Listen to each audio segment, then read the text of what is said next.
5:30 starts right now.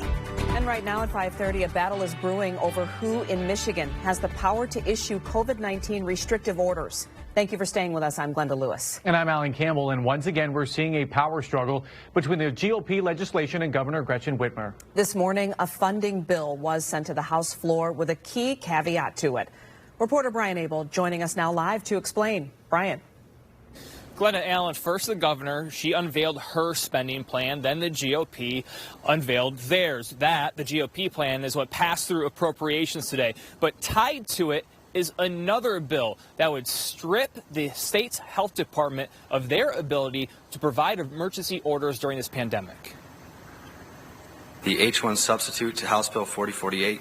Today, Michigan's House Appropriations Committee voting to send two bills to the House floor with some huge implications for Michiganders and the fight against COVID-19. The first, the House GOP's $3.2 billion COVID recovery plan, a response to Governor Whitmer's $5.6 billion plan. But this bill, in a legislative maneuver, is tied to another that would strip the health department's ability to give emergency orders related to the pandemic, deferring to local officials under very specific metrics, like a 10% COVID positivity rate in a 14-day period. And the funding bill cannot pass without the other bill, making it more difficult for Governor Whitmer to veto. This is the Republicans using the power of the purse.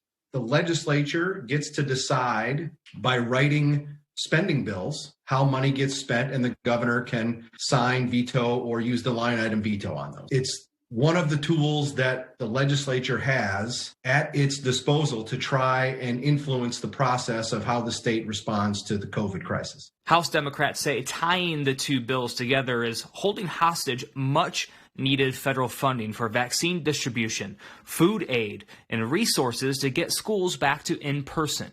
It's a total mess. All they're trying to do is stick it to the governor, and they are using your children as pawns. Appropriations Chair Thomas Albert in a statement saying Democrats continue to do the governor's bidding, seeking to release federal funds with no accountability or oversight. Now, the bills specifically target decisions around in-person learning and sporting events. There is a House vote expected tomorrow. It would then go to the Senate. Still no word on what the governor will do if these bills reach her desk. Glenda? All right, wait and see. Thank you so much, Brian.